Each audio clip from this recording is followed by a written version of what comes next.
like when people are excited about things. Ah. You know, it's a little funny. You were straight up squeeing. You know? I was straight up squeeing. No, just now. No, I'm not even Yeah. talking about over on the video.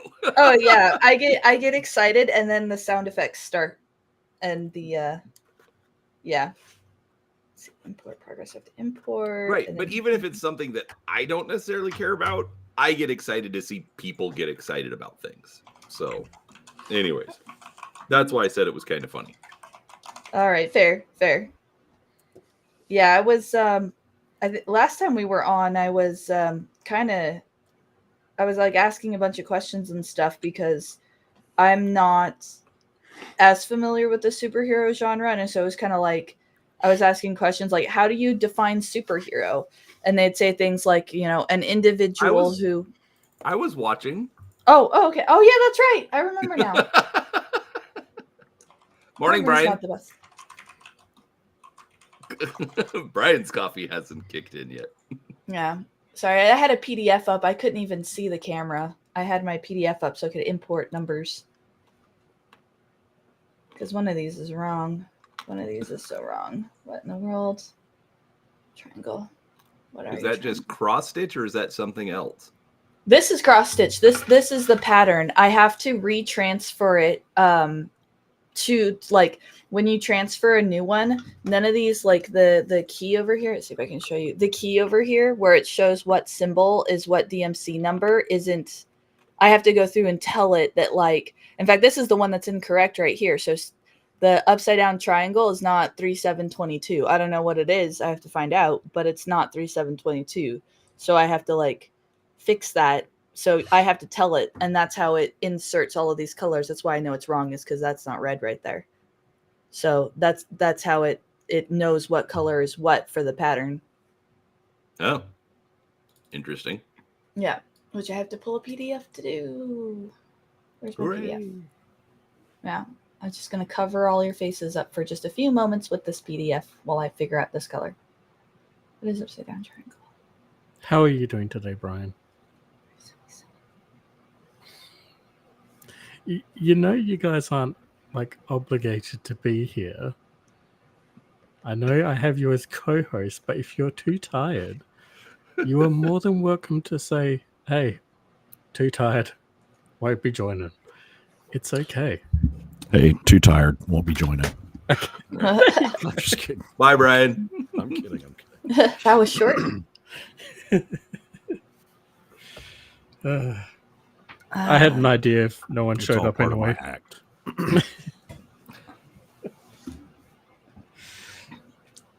Okay. What was your idea, oh glorious leader? Yeah. This is your show. It had occurred to me that out of all the items I had made for my upcoming, well, for when the downtime happens, because we are really close now. All the stuff I'd made for my artificer, I hadn't made anything for the head slot. I've got face slot, but not head slot or boots. I forgot head slot and boots. What about the butt slot? The butt slot. Baby, I got rods for days. I got rods for days. I didn't know where this stream was going. I mean, weren't we talking about literal shit last time at one point? Isn't one of you a watcher of That Electrician? I can't remember if one of you watched him or not. That would be me. Yeah, the Taco Bell. Have you seen the Taco Bell episode? Yes. They got Johnny Cash to do the voice. Why is that funny? Because he was famous for singing "Ring of Fire." Yeah. That was a good one. I like the ones on the businesses. That dude's hilarious. He is. My favorite episode is still the meth. The skier on meth. the Finnish. Yeah. I think it was a Finnish dude. I don't remember the exact But yeah, that was my introduction. That it was either that one was my first one or the proportional response where we like took out the entire Iranian fleet in like a business day. Brian, stop playing with your ball. Sorry. Whose cat is dying? Sorry. That's Mercury. Come That's on. Mercury. You got to know the Oh, it Tory wasn't law. finished Come yet. on. The TN universe. All right. I'm letting you out. Go, bug dad. Jeez. I'm gonna start in the Gamers 2 Darkness Rising. He keeps referring to the sorceress as various things, like what was it, troublesome strollet or something like that, and all these different nicknames. I'm gonna start calling my cat that. I swear. She's troublesome sometimes. Has any of you seen that? Gamers 2 Darkness Rising? I keep meaning to, and I haven't gotten around to it yet because several of the designers from Monty Cook Games are in it. I think Okay. I've seen the first one. Not nearly as good. That was also like way when it came out. Gosh, holy crap, those are like 20 years old. I don't know if it's quite 20, but yeah, they're very old. But classics. My favorite is still Fear of Girls. Oh, I haven't seen that or heard of that. Oh my gosh. First off, the look on Seraphis's face just by mentioning it. Brian, hell is that? Have you seen Fear of Girls? Okay, clearly I am the only one who has seen this. So it was, let's just say that I originally saw it on Google Video. Huh. Okay, because Google hadn't bought YouTube at that point, and it is one of like, you want to talk about a stereotypically 90s early 2000s D&D player, that's what this is. And To check it out. Warning, the video is very poor quality. Right, probably like indie. You anyone who hasn't seen it should go watch Darkness Rising because in fact I was watching it with my players on Friday because they hadn't seen it. It's just it's so like it's comedy, but it's heart, but it's funny, but it's and it's low quality indie, so it has like that charm to it, but it's not so low quality. Like they clearly knew what they were doing. And it's just overall it's just genuinely really good. I just remember the first one. The first one wasn't great, but it was it. I don't know. It was. I did like the twist at the end. Where because like it keeps going back and forth between the players and the characters. Yeah. And then at the very end, and sorry if I'm spoiling it for anyone, but the thing's literally like 20 years old, so I don't care at this point. Yep. How could you? And then, well, I do what I do. But then they, the characters, end up in this other realm, meaning the real world, and then they invade or like attack this room, which is where all the players are, and so they kill themselves because the characters kill the players. Yep. I knew that. I haven't actually seen the first one, but I knew that. I can tell you that the sort of like quality, I guess, of the second one is much better. Like overall, I feel like that one was kind of the peak. Even the third one's really good. I do like the third one, but it's kind of disconnected from the whole thing in a way.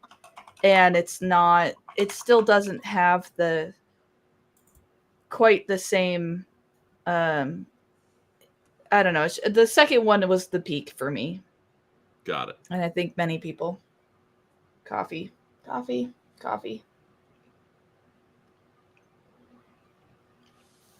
Yeah, I don't know. Fear of Girls, just in case anybody, doesn't want to watch it but is curious. Basically, it's a documentary about two nerds, that, yes, live in their parents' basement and are afraid to not talk to anyone.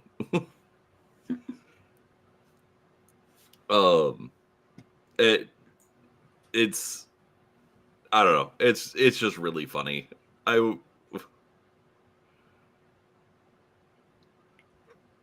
know. I recommend it highly. Might have to check that out. We don't watch movies very often. I, in fact, don't even watch movies very often. Hence, not getting to the Deadpool movie until just last night. Still got to it faster than I did. That's fair. I loved it. I thought it was so great. Let's see. How did I mess that up? I messed it up. Okay, here we go. Also, hello, Goths and Grumpy. Nice to see you guys in chat. Woohoo! Yeah, they're having this whole conversation without us. Oh gosh, we better get on it. I have an excuse not to be looking at the chat. To be fair, they're still on the topic of the fins and meth. Oh yeah, that's a good episode.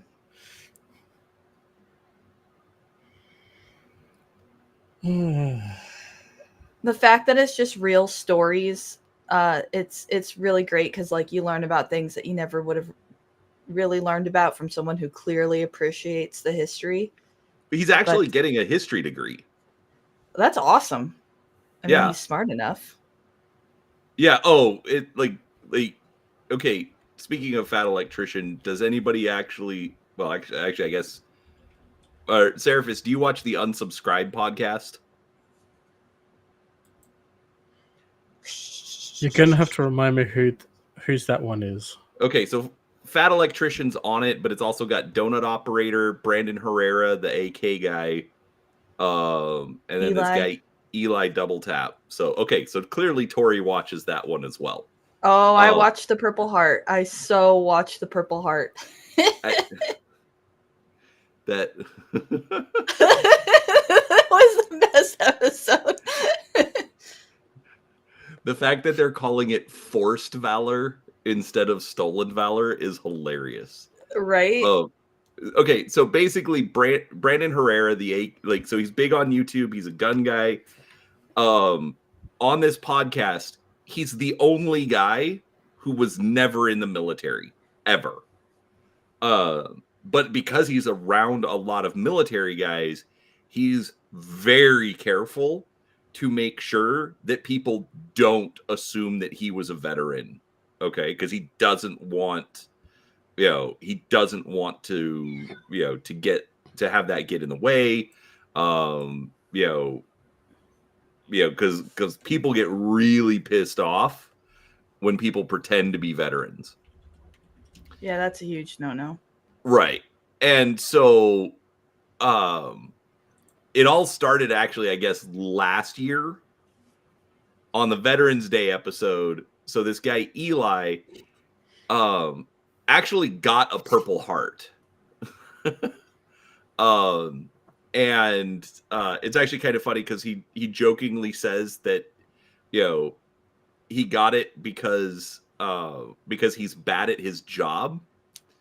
Because he got shot as a soldier. Anyway, so he tried to pin his Purple Heart on Brandon Herrera, and Brandon Herrera is just freaking out. He's like, absolutely not. Well, then they do this other episode where Angry Cops was a guest. And that guy's like a reserve drill sergeant. And somebody had sent their Purple Heart to Angry Cops to give him the guy's Purple Heart, like, officially. And so there's this whole thing. They're like, no, it's your Purple Heart now. Please hold it while we're talking about it. It's Oh, he's cringing so bad too. oh my gosh. They like award it to him and they like play music and he's like all but crying on the camera and he's like, I'm so uncomfortable. I feel so uncomfortable right now. The best part though wasn't the episode. The episode's hilarious because like that's how they start the episode. So instead of like being able to cut and just be like, screw it, this is where we're gonna end it. Angry Cops does this at the beginning of the episode and just derails everything, and so like literally they're just stuck, having to do this because they usually go for about an hour. So it's like, well, guess we're rolling with this now. But the thing is, as funny as that was, it's been funnier since just watching like the memes. Somebody made a meme where they superimposed Eli's face on top of Joe Biden, who's putting a Medal of Honor around someone, who they've then superimposed Brandon Herrera's face on this guy. So it looks like he's getting the Medal of Honor. And then like, they then like Photoshop even more medals on top of him. They're doing a live tour right now, and people are donating their medals to Brandon Herrera. And so, like I've seen pictures of that. Like the memes that are coming out of it are amazing. These guys really are super funny. Well, the last episode, okay, and Goths in Rome, I did see your comment. So, they've proposed like. All right. If you're right of center in the United States, you despise what is known as the ATF, the Department of Alcohol, Tobacco, and Firearms, mostly because they kill your dog. And there's a proposal that under the new administration that Brandon Herrera get nominated to be the ATF director. And Brian clearly is not paying attention to either pop culture or my story because he's just putting his socks on. I just wanted to acknowledge that, yes, Brian, I am reading now. You've trained me. So the newest episode of the Unsubscribed podcast, the title of it is ATF Director, Medal of Honor recipient, and oh crap, I don't even remember the guy's name now. But the guest that they have on is literally the guy that they have on is literally a Medal of Honor recipient. But the way they titled the episode is like they're trying to imply that Brandon Herrera has the Medal of Honor. And so I hate that. Oh yeah, oh dude, trust me. It's they don't go as bad, but it's just as ridiculous. So, what do I think of him as the proposed ATF director? I think it would be absolutely hilarious, and I am 1,000% for it. Anyhow. All right. And now we've got Brian and Seraphis talking about their flexibility, which I don't want to know how flexible either of you are. Just going to throw that out there. Well, unfortunately, Brian. Brian. Here's my foot. 2, 3, 4, 5, 6. 1, 2, 3, I mean, 6. admittingly, those are some wicked cool looking socks. They're black You and know- red, like the Sith Lord. Mine are just all black, I have Yesterday, I have Space yesterday I Marine had a- socks. like my coffee. And I Seraph have- is the soul. I have gaming socks, but I can't wear them all the time because they're thin, so like they'll get worn through.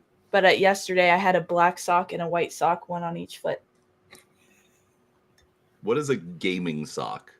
Basically they're just colorful socks that I have deemed my gaming socks because they've got fun patterns on them and they're comfortable to wear, but they're very thin and they'll get worn through.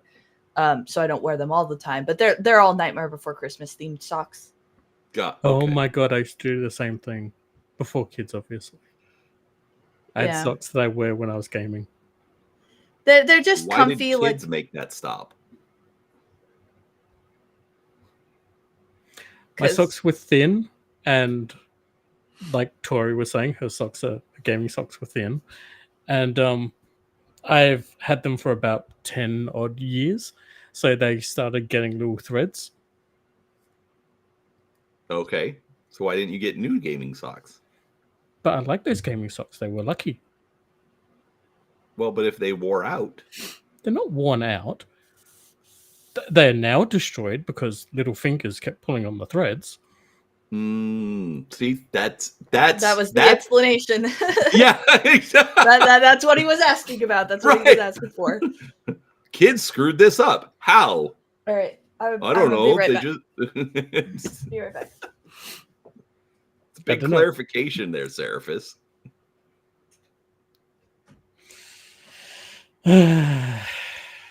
Yeah. Oh. It's been a busy weekend.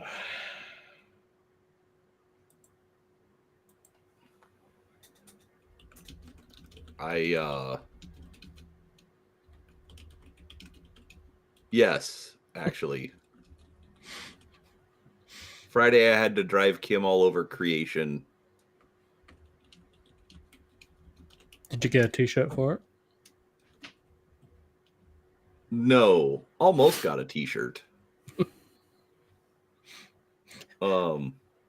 Well, so I'm wearing so this was yesterday's shirt because I just woke up and just threw on what I had yesterday.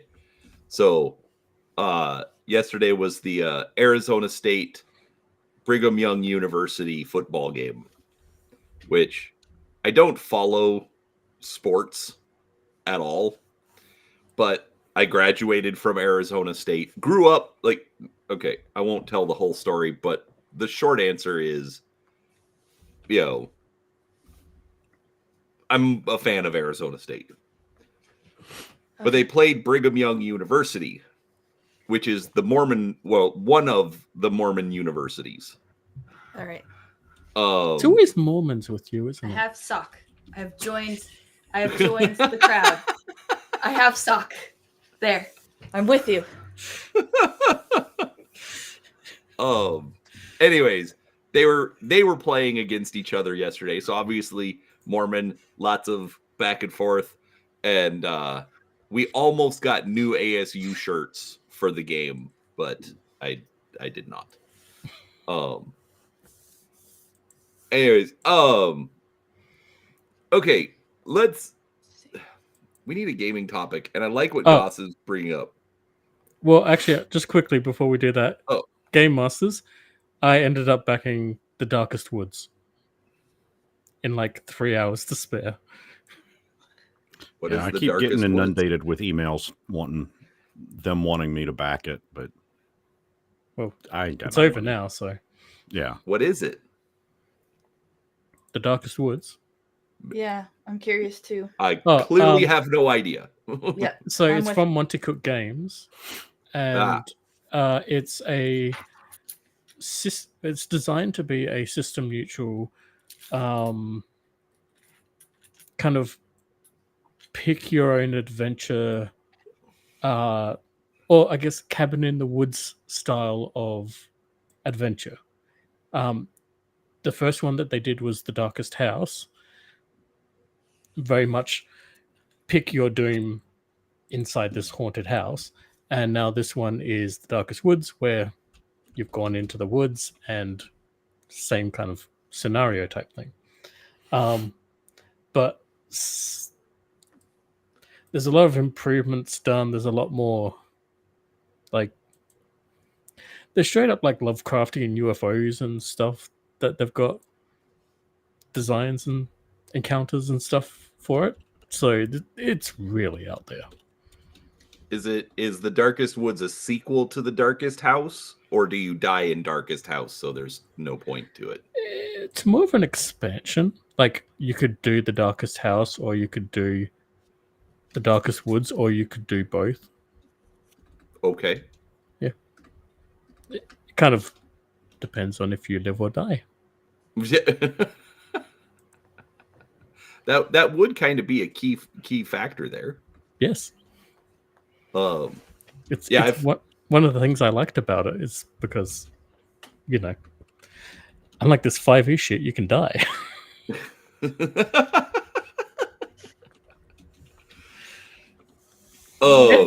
Sunday. Okay. Anyway, let's talk about Musk and Hasbro. Oh dear. I think people are reading way too much into that. Like he's admittedly okay, so Goth says that he's hinted at buying MSNBC.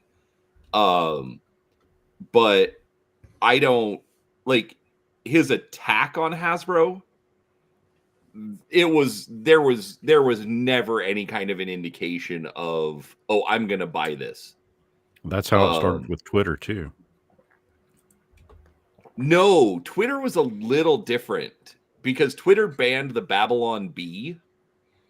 And he literally came out and said, "Should I just buy Twitter?" And that's how it did start as a joke, but he literally said I would buy it. Whereas as far as WotC and Dungeons and Dragons, all he said was, how dare people disrespect people that the people that created the game. You know, he wasn't implying that he was gonna buy it. I think a lot of people want him to, but I don't think it's gonna happen.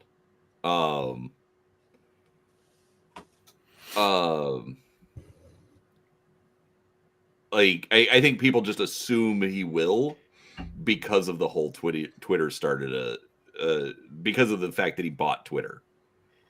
But the other thing is, if you look at what he does, everything he does, Brian, damn it. I was actually talking with a guy. Like, if you look at everything that Musk does, it's all in furtherance of SpaceX. Like every single project that he's done, everything that he buys, even Twitter. Like, and Twitter's a little bit different, but you could still tie it back to SpaceX. Because like the Boring Company, he wants to make drilling underground faster and cheaper. Okay, why?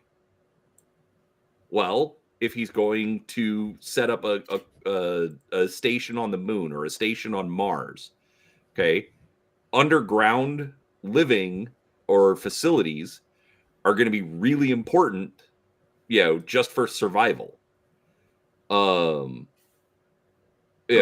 Whether it's for stellar radiation or storms or whatever, being underground makes it easier. So if he can make it easier and cheaper to dig underground, it's a huge advantage.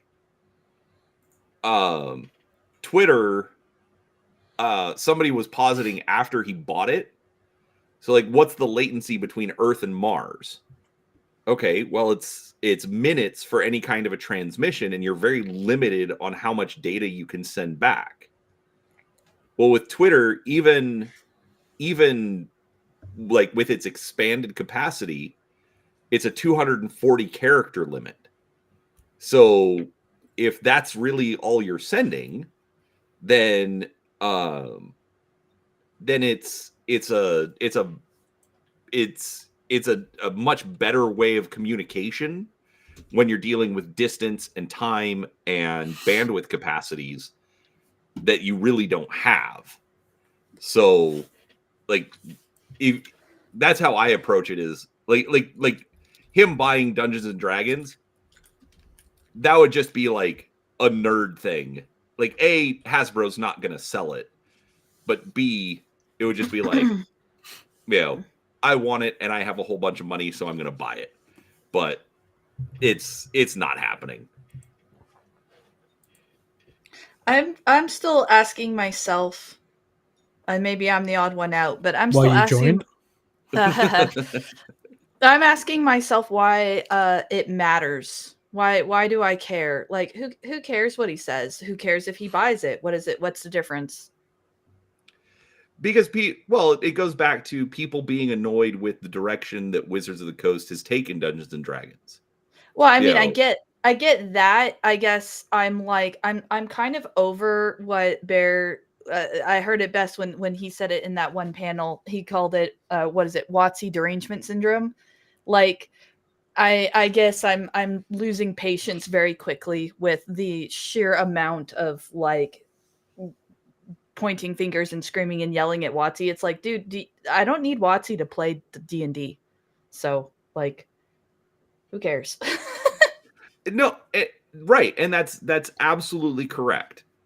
But that's the thing. It's not just WotC. It's about Dungeons and Dragons. It's about the fact that the people that now make Dungeons and Dragons have literally attacked the people that made Dungeons and Dragons, the people that play Dungeons and Dragons. Oh, they've done all kinds of terrible stuff, but is it like, I mean, like, think about it. Do you guys play 5th edition? No. So like, how does it like some of you still play like AD&D or whatnot, right? No. Like some of you are still I okay. don't. Didn't oh no, I'm sorry. It was Game Masters that was saying that he incorporates stuff into his game that's kind of from right. You like borrowed things from older editions of D&D into your game. Is that what it was? Yes. Okay. Not so just actually, older wait. editions, but like various other games. Yeah, not just D&D. Now, are you still playing like 5th edition as the sort of the core before all of that? Well, I mean, maybe as far as mechanics go, possibly, but I mean, it's really not 5th edition. So I guess that's kind of where, like, I'm not playing 5th edition, you're not playing 5th edition. Like, lots of people have already moved on to other things. So they've made their bed and now they're lying in it. So it's kind of like I guess, so let's say he does buy it. Okay, then what? Like, I already don't play D&D. I'm already not playing the modern edition. I'm very unlikely to go buy the, I don't know, 2028 version or some such. If he did buy it, like, I'm just curious why it would be significant. So what was the significance of him buying Twitter? The whole free speech thing and the fact that he was getting rid of the Twitter files and he was making it so they couldn't just ban people they didn't like on the sake of them not liking them. Right. So literally, like, that's your answer. Is that people are getting banned from D&D? Well, kind of. I mean, not directly, but God,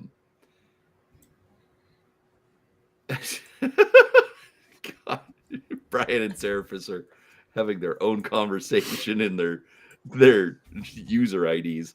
But it's I just now see it. Oh, it's been going on for minutes.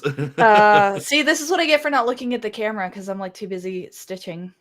Anyways, but the thing is that people are hoping for it to quote unquote go back to the way it was, where WotC was just making the game. They weren't being trying woke to warriors. push, right. They weren't trying to push socio-political commentary, into the books, or they weren't making art that, looks like it came off a Tumblr or something. That's what they're hoping for. But again, there's yes, he has the means to take over Hasbro about 50 times over. But That doesn't literally, mean he will, though. Yeah, and what's in it for him? There's no reason he would do it. And sometimes I'd imagine with a public figure in his scope that sometimes all you got to do is just make your opinion known. You know what I mean? Like the fact that he said outrageous message or whatever, the fact that he expressed that is a move of a sort already. You know what I mean? It is, Maybe? but the thing is that sadly, all of those people who quote unquote would listen to him, or at least who the message is directed at, already hate the guy. Like, they hate him for buying Twitter, they hate him for associating with Trump, even though like they're like, they would bend over backwards to defend NASA. They hate what he's doing, even though he's doing it far and away better than NASA ever has. Like, I'm a kid from the 80s. NASA just has this level of reverence that I think was so cool. Okay. But growing up, I've gotten completely disillusioned with it. It's a government bureaucracy. Like, we were promised that we were going to be on the moon. We were going to have colonies all over the solar system, and nothing. We barely have a space station. Even that is set to, be retired, I want to say in the next 5 or 10 years. So NASA effectively can't do anything. And then here, like the space shuttle, I keep using this example. The space shuttle was supposed to have a launch every single week. Okay. That's what we were promised. Maybe it got 3 or 4 launches a year. Maybe. And cat fight. And now we're literally up to, Elon is launching a rocket almost every single day. And it's not that fast. I'm getting slightly. I'm looking up, and I'm like, what are they putting next? What are they putting next? I'm like,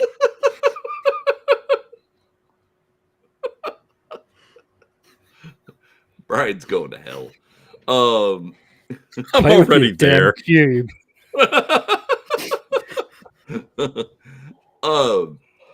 But yeah, but anyways, but all of those people that are fans of Wizards of the Coast absolutely despise Elon Musk. They want nothing to do with him. So, what's funny? I before the stream, I actually watched a really, really, really great review. Absolutely 100% was not paid advertising whatsoever for Dragon Age the Veilguard.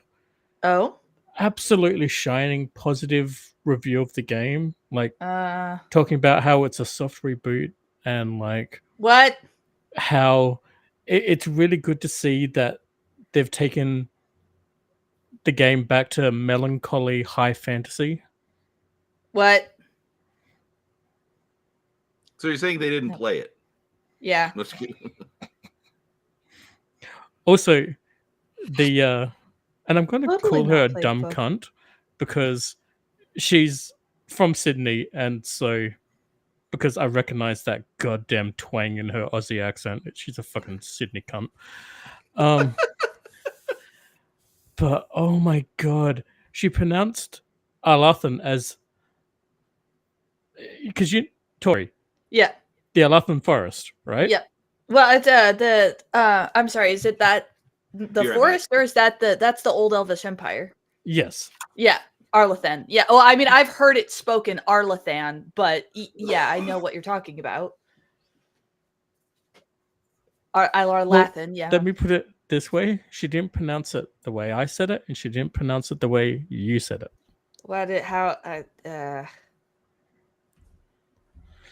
Aleatham. I liked the level of sarcasm you started that with, like, oh, it totally wasn't sponsored or paid for in any way. Like, nope. I don't know. I've only seen one shot of it, but what I saw was enough to make me go, I think I'm just gonna skip this one. I just don't have a lot of faith that it's gonna be good. I really don't. I've seen about 24 reviews of this now from actual, people who have played the other games, because their reviews of the other games are still up on their fucking channel. And they don't have anything. What game? I'm sorry, to say. I tuned out a touch. What specific Dragon game Age: The Veilguard. Dragon Age. Yep. And they have nothing good to say about it. And it's hilarious that this fucking Australian broadcast channel gamer, ABC Gamer. Oh wait, ABC? Australian ABC. Okay. YouTube channel is just like, wow, this game is so positive and great, and oh my god. And it's like, can't get the fucking cock money out of your mouth. Like, Jesus Christ.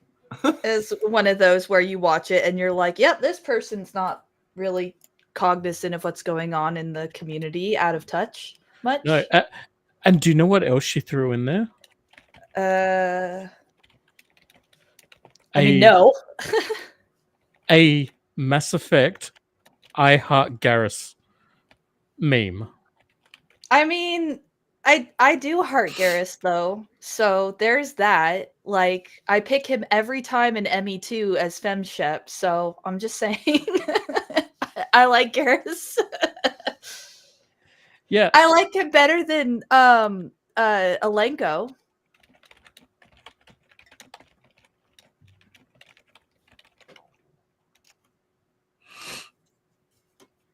you see, with my male ship, I make both Garrus and Alenko my bros. So, and then in Mass Effect 3, I just could not connect to fucking Vega at all. Oh, that I know who you're talking about. Yeah, the dude that like randomly shows up, isn't part of the crew, doesn't seem to belong there, is designed in uncanny valley levels. Like, the entire time I was playing ME3 the first time, I couldn't stop staring at him, but for all the wrong reasons, because it was like breaking my brain. I'm like, this is not right. Like, I wanted to just like go up to my TV and put something on it to like make his shape more like a human. It was just really ugh. And his sense of humor too, like as a character, like if I remember correctly, because I haven't touched ME3 since it came out, it like he keeps popping off with like these lines, and you can almost watch in the cutscenes the like pause for audience laugh moments. Like he'd say something, and then it's like there's a pause, like you're supposed to react, and I'm like, I mean, yeah, I don't know. He seemed really out of place compared to the quality of the other characters. And I've never, ever, ever, ever, ever been a fan of Ashley. I've always disliked her. Now, I always play Femshep, obviously, so she's not on like the love interest table, so maybe that has something to do with it. But she's like, I really don't like Ashley. I mean, the only thing going for her is that she had Ash's name. And for Game Masters, her whole name is Ashley Williams. As in the Evil Dead. Ash. Well, Yeah. see, okay, and that's the first thing that comes to my mind is Ash from Evil Dead. Yeah, she's got his name. That's the only thing going for her, because otherwise, she's racist. She hates everyone else. She's just completely unlikable. And She's very unlikable. like I've saved her a couple of times so that I could have her in Mass Effect 2 instead of Caden.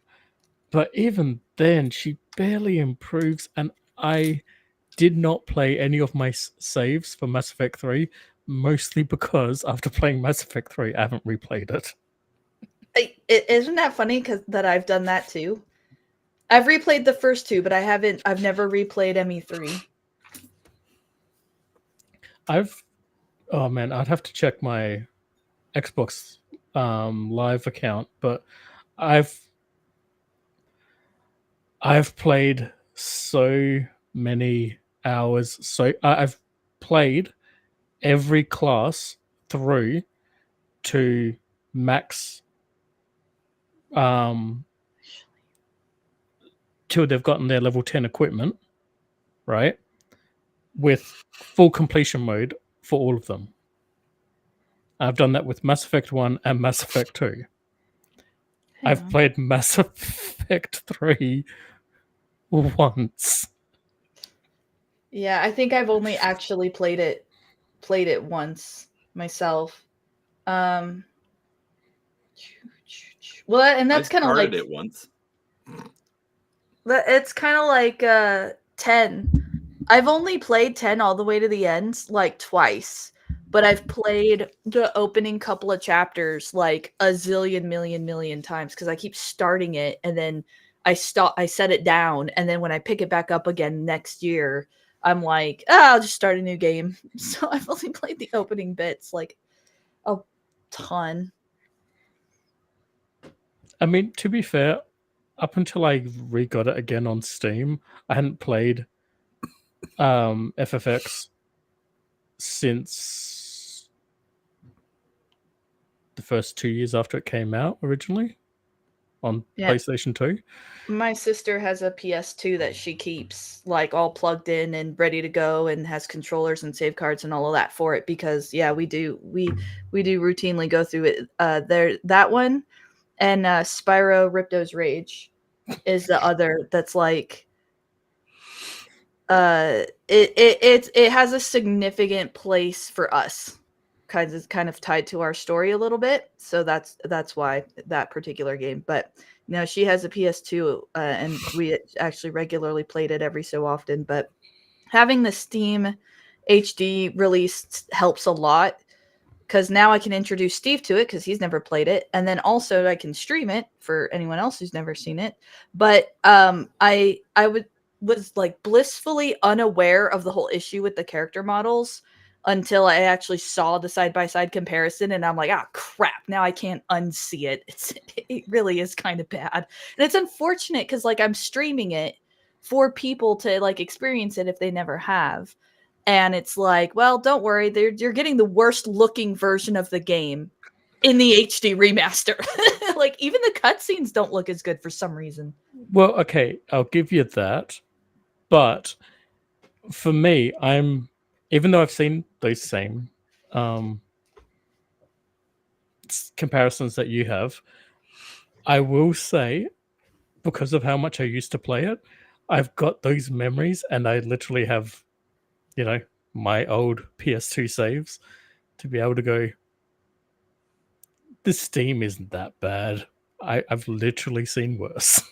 Yeah, that's true. That's true. I mean, the convenience of playing it on and I got Steve to set up his PS4 now, So the other save that I have is on the PS4 version and not the Steam version. And it is noticeably prettier on the PS4, the HD remaster. Like noticeably different than the Steam version in particular. But I mean it's close. It's at least the gameplay mechanics and all that stuff and everything else is still there. Oh my gosh, this thread is really messing with me. Come on. Fine. See, Goth, my problem is that I can't get behind Miranda because Yvonne Strahovski is Australian and her accent annoys me. She's better than Ash, though. I don't really like her although that much because of her ego, but she's better than Ash. There is that. I don't find her whole deal, like they try to do this thing where they try to garner sympathy for her because like, oh, I've been genetically, created essentially. I'm not a real person. And I think they tried to do this thing where they like tried to introduce a sympathy or existential kind of conundrum of like, is she even a real human? But I think they like tried to do it and then like failed kind of. Fucked it up completely. Yes, they did. Yeah, that because that it's like hinted at, but then like never goes anywhere. It's not just that. When they do kind of pay it off in the third game, if you do happen to remember that goddamn fucking stupid side quest, it's like, oh no, this is her actual father. Like, in vitro fertilization in a tank still makes her biologically related to him. Like, Yeah. it okay, I come from like someone who watched like Space Above and Beyond, who played Heavy Gear. I'm used to the question of, is a person genetically created a real person or not? And generally the answer is yes, stop being a cunt. So yeah, I found that whole thing to be like Shallow. Yeah. You know who I hate even more than her? Her sister? Jack. Okay.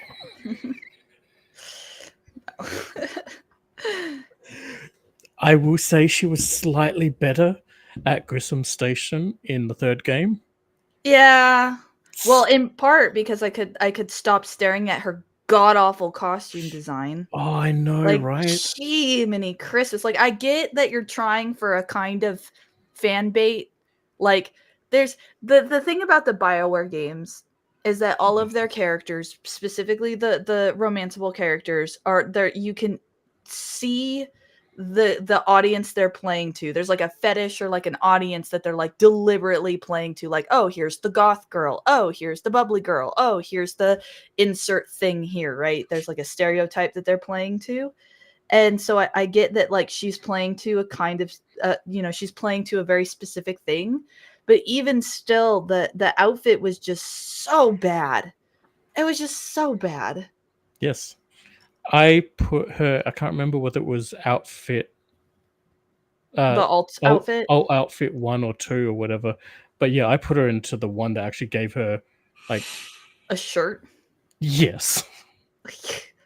Yeah. Well, and the thing too is that like even for fan baiting, it's like at least do the character like Morgan, right? If you're gonna do that with a female character, like give her something, give her something to look at. Jack was just so flat chested that it looked awful. It looked really awful.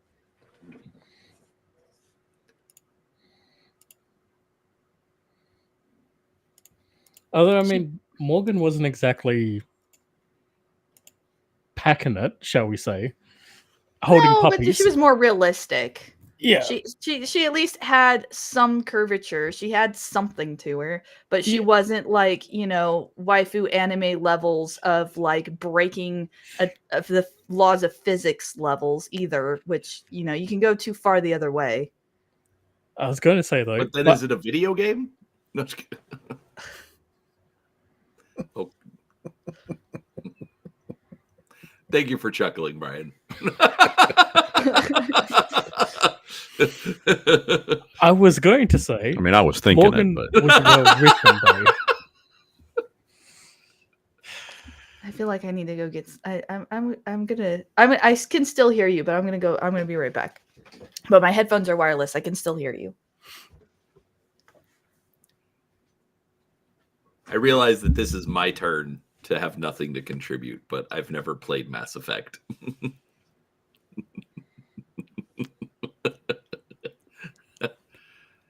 No, I completely agree, Brian. No, I mean that makes perfect sense.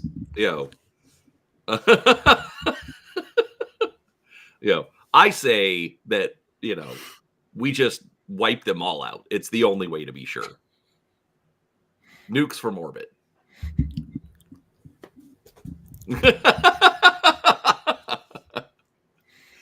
See, your problem is, Brian, is the game masters, is that we can hear the microphone reverberation when you accidentally knock it.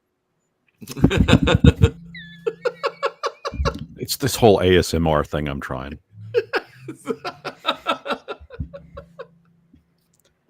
You gotta really come up close for that. I'm gonna deep throat the microphone.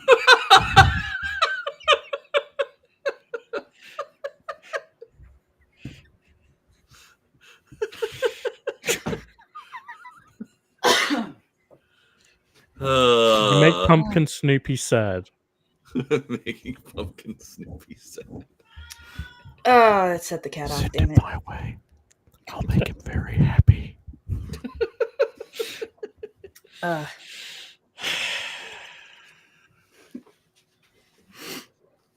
mean, I'm just throwing shit at the wall to see what sticks, I could go on more about Dragon Age and Mass Effect. Yeah. Well, I mean, it is about time we isolate those two, so. Wait, what did I do? You weren't here for us, Brian. You abandoned us in our time of need. What? I've been here the whole time.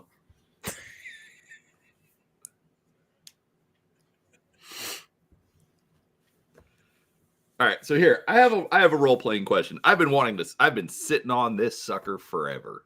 Yep. Okay. Ouch. Okay. At least it's warm. Opinions on Fantasy Flight Star Wars. People always give it grief because of the dice, which I have the dice. Apparently, the dice are very hard to come by. I have 6 sets of the dice. I don't know what we speak, so I'm just gonna go over here and stitch. Okay, so I think Seraphis, I think you are the first person I've met who actually doesn't hate the game. I have a love-hate relationship with the game. And why is that?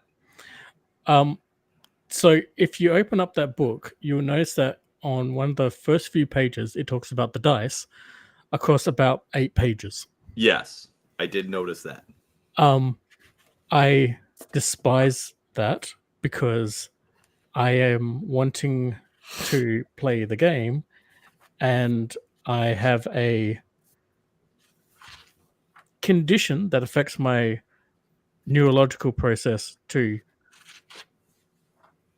keep things. I've been on stream with you trying to read things.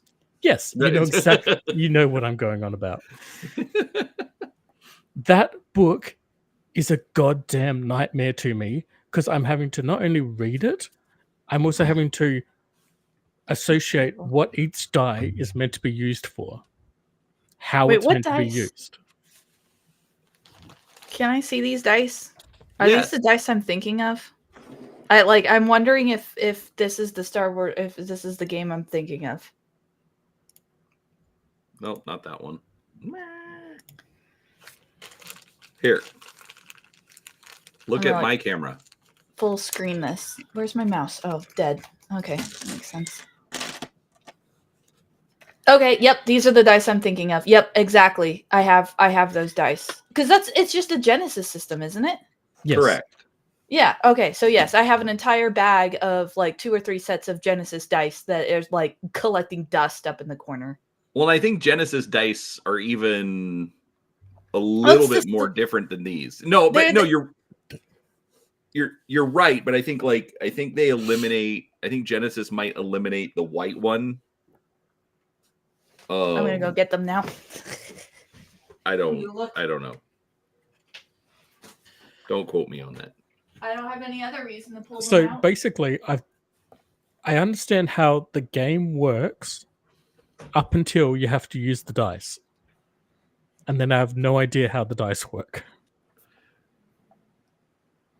I mean, I think it's just a dice. I mean, it's just a dice pool mechanic. But then the player is rolling the dice, like the negative dice as well.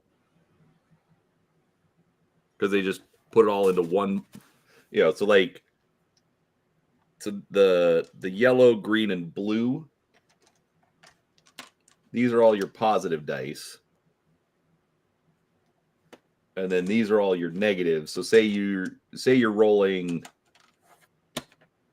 those dice for your skill and stats, and then you throw a couple of those in. Player rolls it all at once, totals everything up, and then counters. Like those that's are numbers. No, they're not numbers. They're symbols. So you're going to count positive, negatives, and complications. And it's, as I said, it's across like 8 pages. It's ridiculous. So it's not quite 8 pages, but you're also not wrong. Actually, no, it's just 2 pages. Okay, I'll give it 4 pages. Well, no, there's 2 page like. There's a 2-page spread. I remember that. Give me 2 seconds. Look, I wasn't prepared to use the painting table today. Look, I've technically got a PDF of it. I can just put that up. I've got it. Anyways. Let me zoom back out. I trust you all, guys. I just don't care enough about it because, no. So it's 2 pages, describing the dice. And then 2 pages, describing how the results on the dice are supposed to work. So it is 4 pages, but. Oh, sorry, kitten. I want simplistic. And I don't disagree, Brian. Like, might not be in here. So, like, for me, I have tons of Fantasy Flight board games, and the board games aren't very different. Like if you've ever seen or played Descent. No. Well, I've seen that. I have a lot of it. I don't have all of it, but I have most of it. Or Imperial Assault. Okay, Imperial Assault is actually okay, fair enough. I have everything but sorry, the one with Boba Fett on the front. You don't have that one? Yeah, that's the only one I was never able to get. Apparently, it kept selling out here. I think because everyone thought that Boba Fett, the mini for Boba Fett, was in it. No, just a token. Yeah, I've got like 6 minis of Boba Fett because of that. Because when they started going on clearance, I just bought up a whole ton of them, and now I can paint them all up as different Mandalorians. Nice. Right, but anyway, so Fantasy Flight for their board games does that a lot. Instead of just a D6 or a D12, D8, whatever, it's always some special symbols, like a little shield symbol for armor or a little explosion symbol for a hit. In those games, they'll use a lightning bolt for a surge, which can trigger abilities that are on your character card. So if you come from that background, it doesn't not make sense. But I do agree with Seraphis. I have sat down and tried to look at it, and suddenly my brain just, disengages. And it is not as intuitive as it should be in a role-playing book. I get that. So I lost a group to Genesis system. you lost a group because you suggested it? No. And I'm half kind of joking because actually I lost that group because the people in it, right? Like it was doomed to happen eventually. But no, we were playing 5th edition. It was one of the best groups I actually ever had in terms of showing up regularly, the amount of fun that we were having. It was Steve's favorite character. That's when he was playing Hain the Kenku, which has become like table lore at this point. But one of the players in it kept going on and on and on about how amazing Genesis was, and we should totally do that. Aw, he's cute. And so we switched over to the Genesis system, which we enjoyed for about 2 to 3 sessions, and then the group got upset about something, and then there was one time where we were scheduled to play, and then Steve wasn't there, and then drama happened basically, and the group fell apart, and we never played again. But it was after we changed and got new characters that the drama started. So then I would ask, what do you think of the Genesis system? It wasn't a bad system in terms of like the reason why we switched and what attracted me about it is that it was setting agnostic. You could do sci-fi, you could do fantasy, you could do, and I was trying to pull up, I can't find my Genesis dice anywhere now. Go freaking figure. But I liked the system, and I liked the system agnostic or the setting agnostic, and I liked that the way you built monsters is you built them. There wasn't really like a monster manual per se where you go get stats out of a book. They're like, okay, here's a list of abilities, here's a list of this. Here's some stat ideas, and then you just built your monsters. In fact, that's one of the things I love about DC-20. So that part wasn't bad, but that's one of the things I love about Cypher. And Cypher would be another example of that. Of course, I hadn't heard of Cypher at that point in time, but the kicker is that I'm not into games that can't use basic dice sets. Like I don't dig the specialty die. If you had, and they had that table where like, oh, you can still totally use regular dice, and then this number just means this, and this number just means that. Yeah, that's crap. Well, it was no different actually. So here's the problem we ran into. So I have a like, and I'm gonna like, so like I have my dice, right? So like if I roll and this one lands on a 10 and this one lands on a 70, it doesn't matter whether it's a little star icon or whether it's a 10. I still have to go look at a chart either way. Right. You know what I mean? So because we were still looking at a chart regardless, you're still rolling a dice and going, okay, let me go see what that means. Whereas when you play in a 20 D20 system, you roll a D20, you rolled a 19, you know what that means. It's instant. You know, you're not sitting there like, okay, let's see, 2, 3, but -1. Oh, that's a critical. You're not sitting there doing that after you roll. You roll, you know what it is, or at least you know this is good. You roll a 3, you know this is bad, which is one of the reasons we switched back. So, and because I almost ran a one shot of DCC, but what got me about that was again the specialty dice. So there's an immediate road bump for me for any system that has specialty dice. If it can't use the core 7, I'm gonna kind of be like meh, and I'm gonna pass. Right, and a lot of people feel that way. Like the weird thing is for Star Wars, I do wonder if it sold just because it was Star Wars, or if people actually like the system, because they've clearly sold a crap ton of it. It's I would argue that it's sold because it was Star Wars, and then people kind of liked the system, because Star Wars came first and Genesis came later. Genesis is just the same system, sans the settings, stripped of the setting. Pretty much system neutral. Yeah.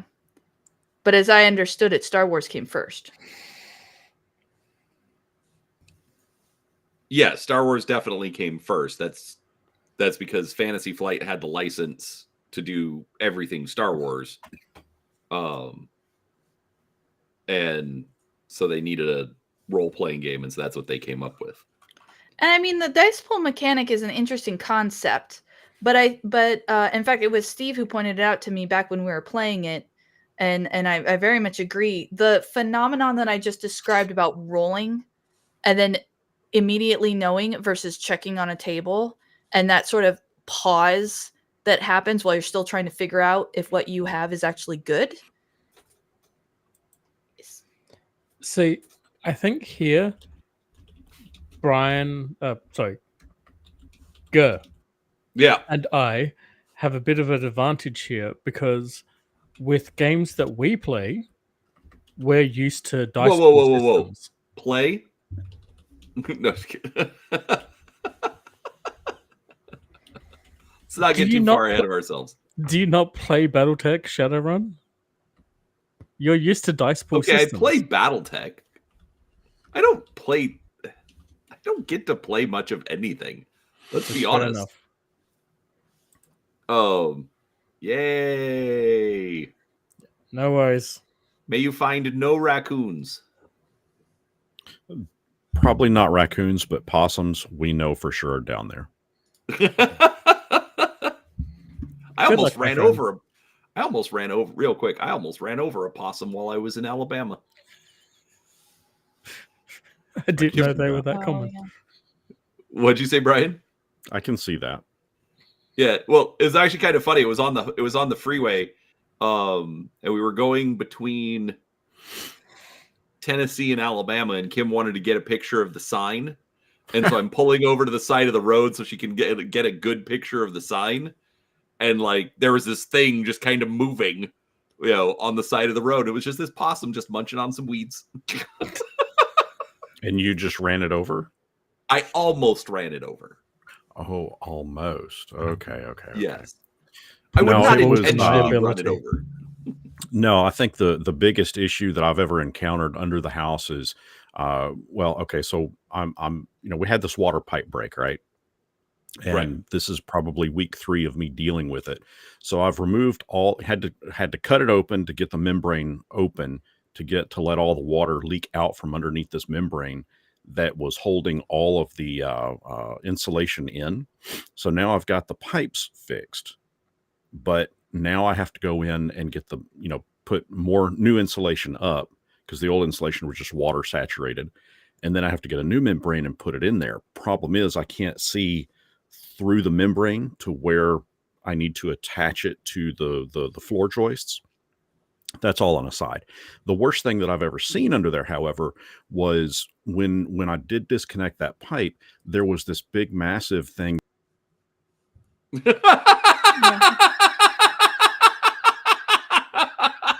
Well played, sir. Well played.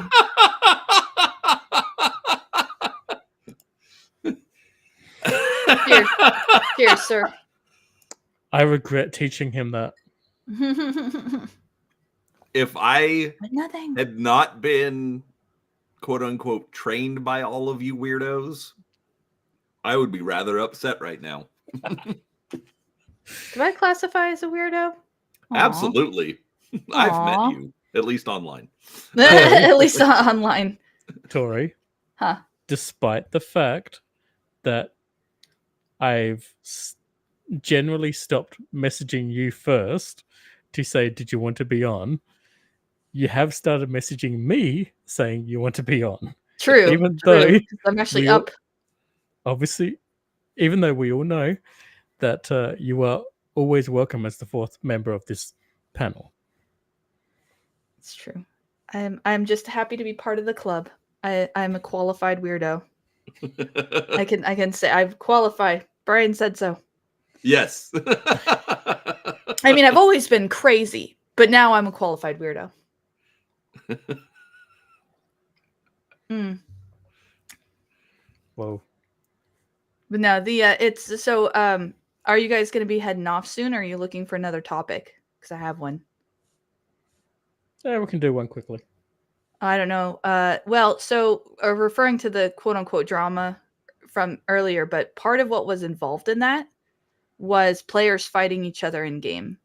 So what are your thoughts, takes on PvP in games, and or have you ever had it become a legitimate problem in a group where it's kind of to the point of not just the characters fighting, but the players kind of fighting? Yes. So from my complete lack of experience, because let's be honest, the one game I was in didn't last longer than 6 months and switched game systems twice. Um uh my personal opinion is that unless it's good for quote unquote the story, which the GM's got to be threading that needle like there's no tomorrow. I would avoid the living hell out of anything related to PvP. I don't think it would work well at all. To do PvP.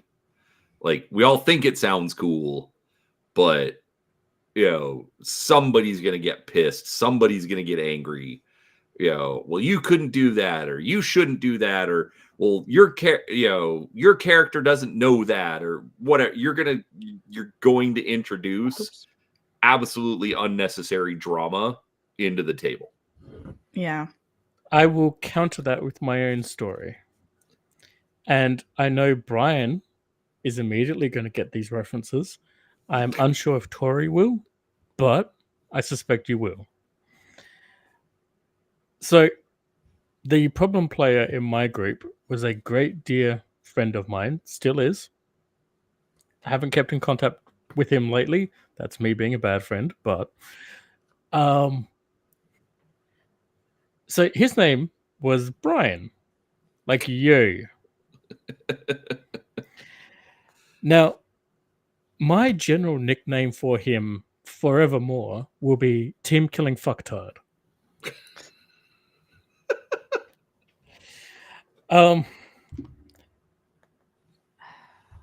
He was a bit of a caboose. As in red versus blue? Yes. Okay. I love caboose. Except imagine if Sarge had all of Caboose's attributes. Like way too gung-ho, but accidentally killing way too many people in doing so. Accidentally. Exactly. See, an accident the first time. Sure. The second time. Well, okay, fine. The third time, your fireball hit me directly in the face and I went down and the ghouls ate me. That's not an accident. You targeted a spell at me.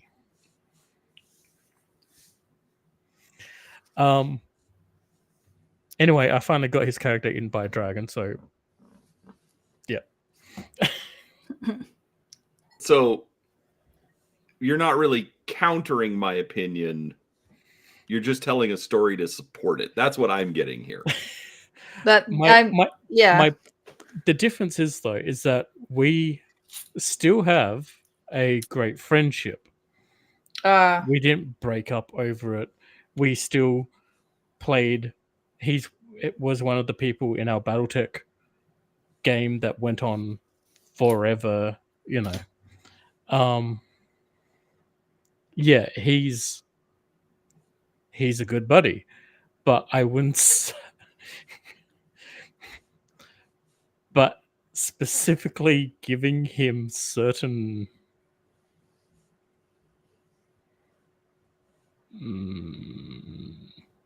Licenses. Liberties. Yes. Especially with certain types of games, definitely brings out the team killing fuckturd. No, I think this was a situation. So we moved to Genesis because one of the players was familiar with it. Like they knew about the system. It'd be like you trying to introduce me to Cypher system. If I like, let's say I was DMing, you were in the group and we were playing 5e because that's what I know. But you were telling me about Cypher system, like that kind of idea. Yeah. And so it sounded cool. We wanted to try it. We all got the dice. We made new characters, all of that fun jazz. And it was like so like all of a sudden it was happening. I never like intend to or would willingly have PvP in my games. But it's also never come up because none of the players are like dumb enough to like have their characters actually fight each other. Like that's not the kind of groups I run with, right? Or DM for, right? Mm-hmm. But they started fighting, and then the one player was like, "Well, I'm going to do this." And so I could be misremembering, but I'm fairly positive that he kind of basically started it. And I think that he was a min-maxer and he was kind of flexing his knowledge of the system because what he had done was he wanted us to move to this new system. And then when he built his character, he basically took advantage of the system and min-maxed the crap out of that character, which he hadn't done in 5e because he couldn't do it the same way in 5e. Like he tried, but it was the same level of min-max that the rest of the players had. He didn't have he had a distinct advantage in this particular system. So then the other player got defensive and tried, retaliating. And there were 2 points in the sort of PvP fight, if you will, where there was a direct like ruling from me, like dice didn't determine, like it was me saying yay or nay. There were 2 points where that happened. And so what I tried to do was one time it went to one player and one time it went to the other player so that I couldn't say like, oh, you had favoritism. It was like, no, this one time I actually sided with this other player, and then this time I sided with this other player. So they each got like a boon, if you will. They each got like a moment where ruling was made in their favor. But it was just really frustrating and upsetting because this other guy was very clearly using like a min-maxed kind of taking advantage of the system, and the player he was fighting against did not have that same degree of knowledge and had not built such an optimized build. And it was involving like a paralyzation thing. So basically he's like, oh, I cast this, you're paralyzed, you can't move. And the other player was like, do I get a save? Do I get anything? And the first player was like, nope, you're just straight paralyzed. There's no save. And I don't know, but it was like that was kind of the beginning of the end, was that. And I think that's one of the big problems with doing PvP type scenarios is despite trying for it, these games are not technically balanced. That's why you see like especially like in video games that have a high player versus player, aspect to them, that they're constantly, Updating. right, they're constantly updating. Okay, well, we're going to give like let's take StarCraft for example, because that's just the one that jumps in my head.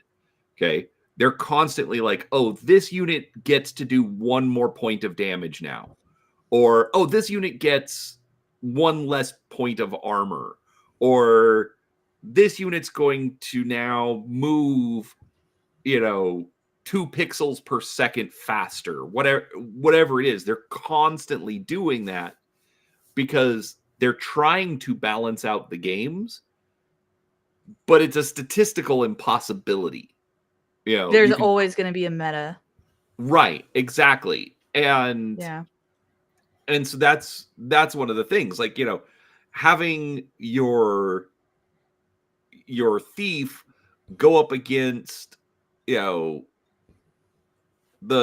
fighter, the fighter just needs that 1 good hit, and the thief is dead. the thief can do whatever he wants, but the chance of him getting through the fighter's armor is pretty low. So, you know, if you're going to introduce that to the table, you know, I would be pushing more for role play type stuff. You know, like have the conflict. Well, I'll point out in that, since you said that it was not like it just started. Like we were playing, all was well, and then one of the players was like, "I cast this on so and so," and I was like, "Oh, like that just happened." So No, I get it. yeah, I'm wondering what I probably should. And I was a younger DM at the time in terms of skill and stuff, but yeah, I probably should have stepped in and did something to like no, you can't do that, you can't target another player. But is that taking away player agency? Like what would the step in there have been?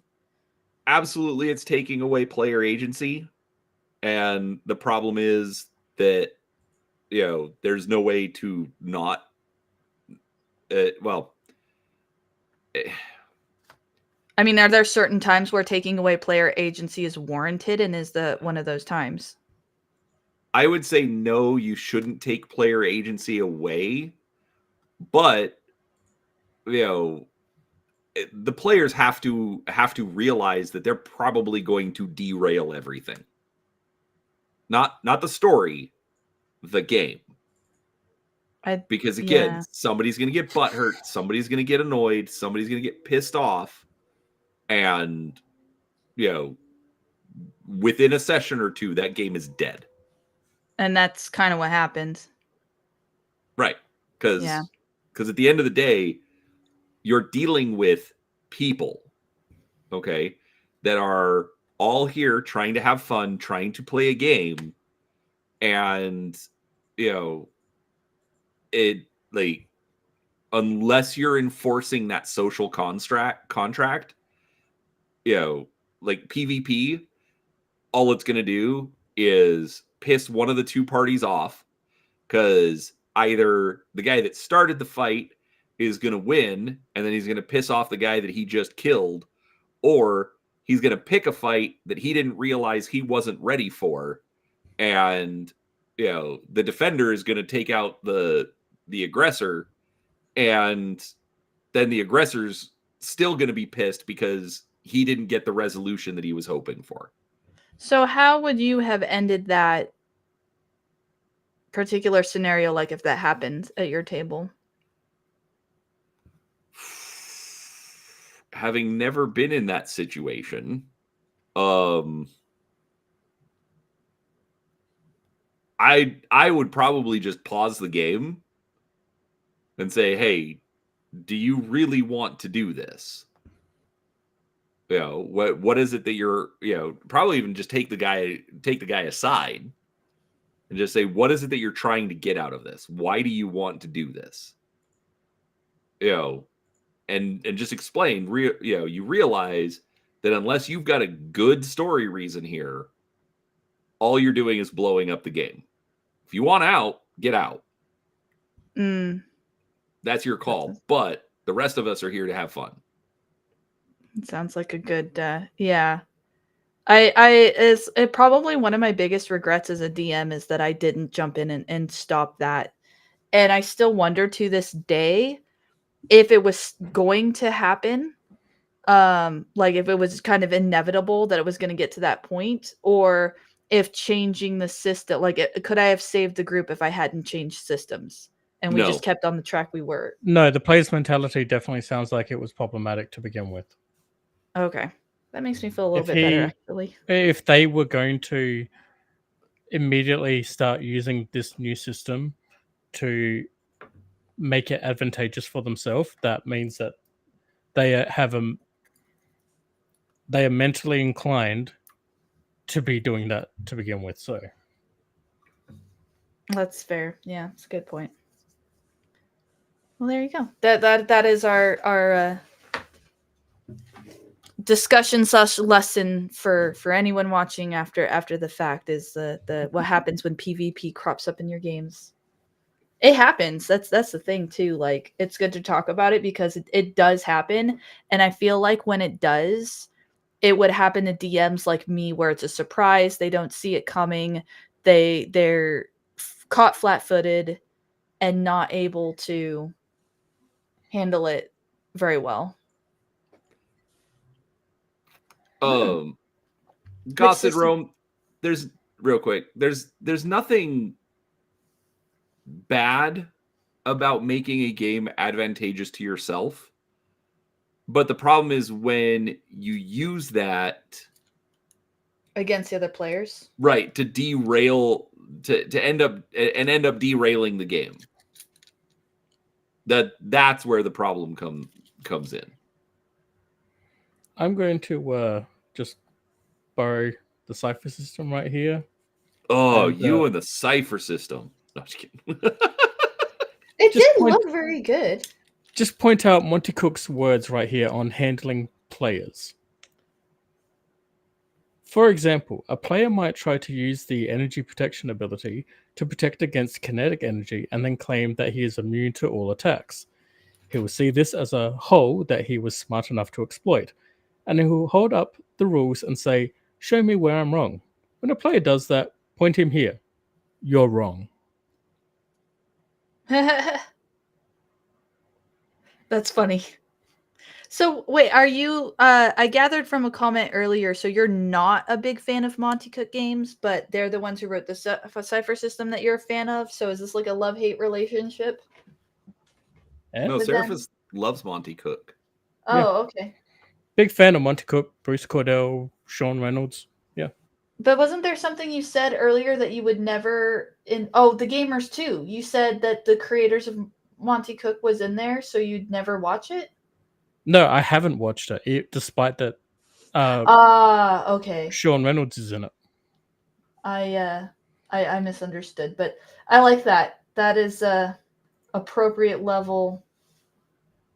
You know, it makes me think of, I haven't looked at the new DMG. I was excited for it because I know the 2014 version could have been organized better. And so I was excited for a DMG that was focused on being a, I don't know, guide for new DMs as opposed to just like this weird reference book. But the picture that they're painting for D&D sometimes comes across as so like skipping through the fields, tossing flower petals under a rainbow. And sometimes it's kind of like, no, like, it can be more serious than that. Stuff happens with people, drama happens. So I like that they put that in that book. Yeah, it is one of the it's one of the big problems is literally just dealing with people. Like I was talking with my son yesterday. He's looking, he's debating moving, and I was trying to explain to him because like right now he rents the casita, behind somebody's house. And he's thinking about moving to the casita behind somebody else's house. And I told him it's like, and it was funny because he got all like he was freaking out thinking that I was trying to tell him to go move into an apartment instead of the casita. But it was like, no, at an apartment, you're dealing with a faceless corporation. And whether you move from one faceless corporation to another faceless corporation, at the end of the day, it doesn't matter. They're all faceless corporations. They're just going to operate like faceless corporations. But if you're renting somebody's house, or if you're renting a part of somebody's house, you're dealing with a person, okay? They have their yard and the way that they like things. And, if you have an established relationship with a person and they like you and they like how you do things, that's good, but you can't just assume you're going to get that if you move to somebody else's house because they're different and they work differently. They're not the faceless corporation that will just set blanket rules and expect everybody to follow blanket rules. So it's the same thing. It's the same thing in a game. You are dealing with people. You're not dealing with faceless, corporations. You People are going to try and take advantages, things like that. So, you've got to be careful and, quote unquote, toe that line, to try and, keep everybody happy with each other. Yeah, So it's definitely one of the struggles of being a DM a little bit. I think if I had to put it into a kind of phrase, like I've gotten a lot better since then about vetting players. So I think the angle that I took as a response to that is just in other dramas too that happen, that you learn from. It's like now I've gotten to this point where my answer is to just like not let you into the game in the first place. Like I have a certain style of DMing and I know what that style is by now. And so I already know, like, some players I'm going to be the DM for them, and some players I am not the DM for them. And essentially that's really all you can do. Yeah. But there's nothing bad about that. Like just being able to say like, "Hey, I don't think I'm the right DM for you." Is not I don't think that is a bad thing at all. Nope. Like right now my Thursday game has kind of shut down just because of, like schedules and this and that. And the Tuesday game is still a player short. And it's like there's people I could ask, but like for example, like I talk with Gauze a lot, and so it's like, oh well, I could have Gauze join the game, but I can already tell by the stories that he tells that, like, as awesome and creative as a group as they have, I'm not the DM for them. They would be bored, they wouldn't they it wouldn't be very satisfying for them, and like I'm not the DM for them, if that makes sense. No, it does. I mean, that again, it gets down to it gets down to, like I said, that social contract, and everybody's there for to have fun.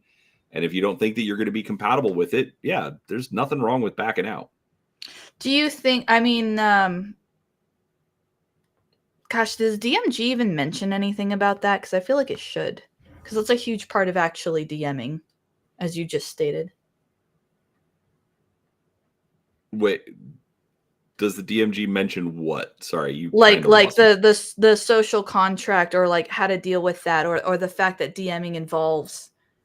It depends. It depends on the specific. And I'm gonna switch over to a neutral term. The game master guide that you're looking at. Some of them will talk about it. Talking social contract is actually a lot newer of a concept in general for role-playing games.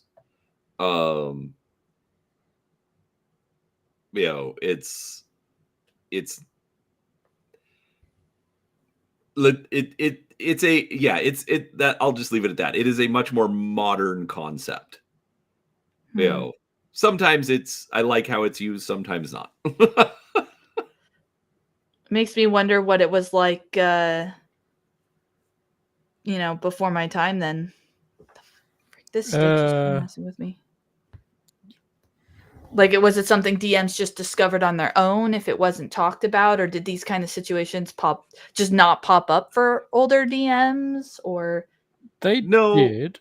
They did.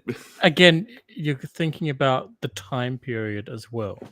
People weren't as exposed to, and I'm going to be as polite as possible, the toxicity of the internet. Social media has turned us into a bunch of assholes. Well, most people. Some of us were just jaded from the beginning, but I'm still lovable. But look, but it's when I've got no surviving family, like direct family members left, you get a bit jaded. So I'm just full hate and spite, really. But yeah, that's that's kind of I'm trying to be polite as well. But it's kind of that same, how do I want to say this? I've like stumbled into the MC Escher of Stitches, and it's absolutely breaking my brain. I have no idea how I've managed to. Anyways, Um All these basically squares what make I'm a trying to circle. get at is essentially it's the modern social contract is kind of I kind of equate it to the modern social justice kind of approach to everything. And that's why I like it, but I also don't like it because it usually implies, putting a lot more, control on what the players are insisting on. It's like, well, you can't have spiders in the game because I don't like spiders. oh, You okay. I'm know, sorry. That's not what to me. That's a separate uh, deal from the social contract it concept. is and it isn't. That's what I mean. I Like, guess that's okay. Okay. it, like again, when I was growing up, nobody talked like that at all. You were around the table with your friends because they were your friends. You didn't have to worry about it. Mm. I don't know. I remember a lot of C bombs going off. You know, is it because you just said around a group of table with your friends? Is it because we've moved to a state where that is happening less and less? Where you're not around a table with your friends, where you're on with complete strangers? That's probably part of it. Because like I'm thinking who was I was talking to, I said something or was talking to someone, and oh no, I was listening to the bear panel where somebody was like saying that they had a rule where you're not allowed to play cross gender, like just period, end of story. If you're a male, you're playing a male character, end of story. And I thought, Yeah, well, that's a that was probably Max Liao, and I agree with it. I well, see, now I don't necessarily, because I found it a Sure. bit harsh. I was like, oh, that seems a bit like, really, you're just gonna put the kibosh on it like that without even. And so I put it in chat. I was like, honestly, one of my players is playing cross gender, and we don't have an issue.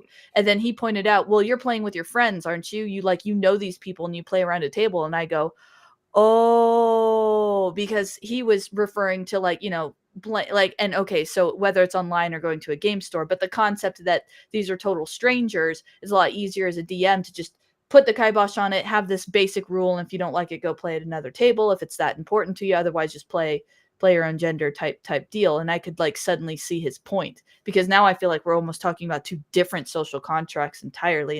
And yeah, what you said there about around a table made me think of that, of like, we're almost talking about two entirely different scenarios. We're talking about people you know versus complete strangers that you don't know. Right. Yeah. That just popped into my head, so I blurted it out. Sorry.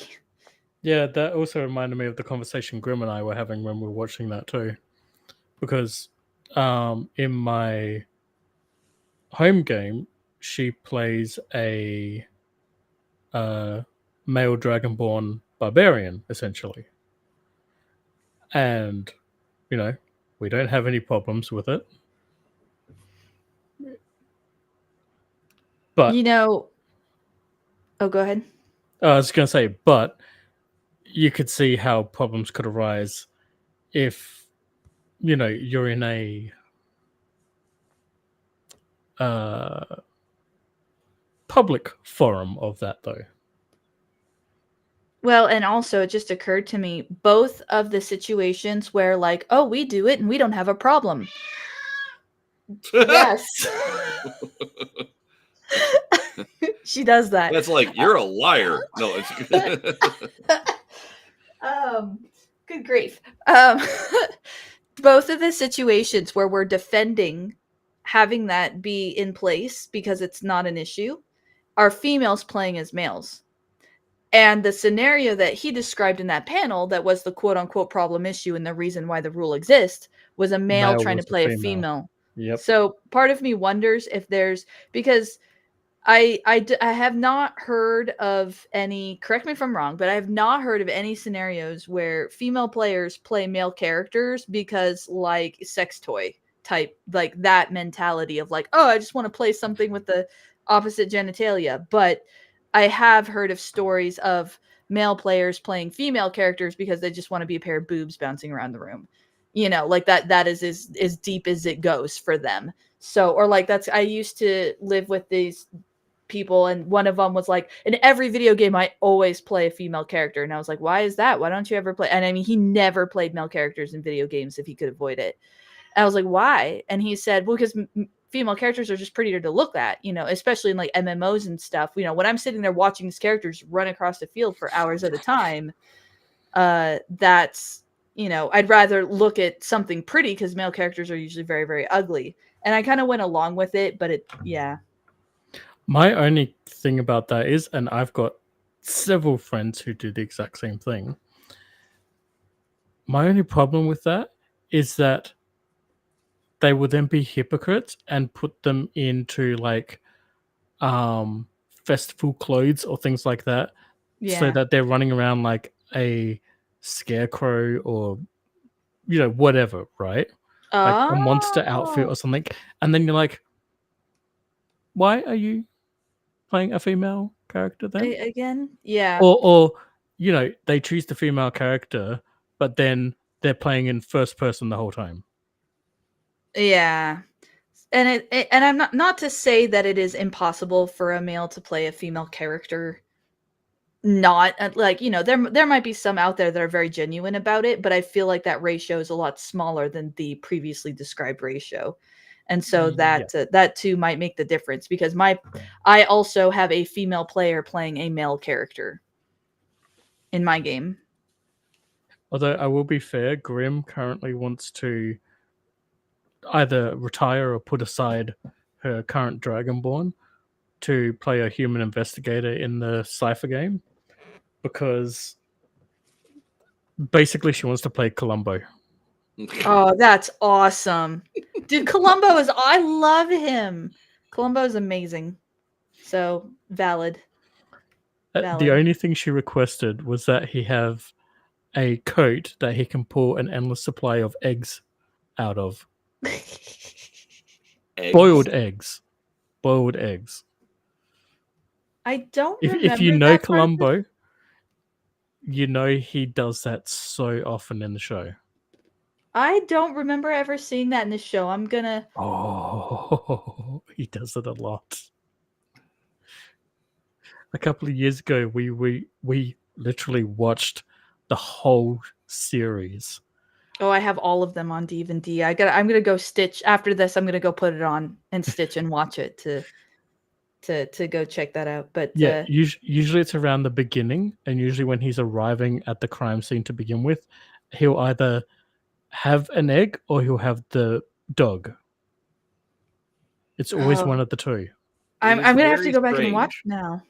I am older than both of you almost combined. And I've never watched Columbo. You know, I keep forgetting that Seraphis is closer to me in age. I don't know why that is, but I genuinely keep forgetting about that. Maybe it's because he has kids. I've heard the kids age you. Yes, they do. Yeah. So that might have something to do with it. I used to be more elvish in nature. Now I am old and fat and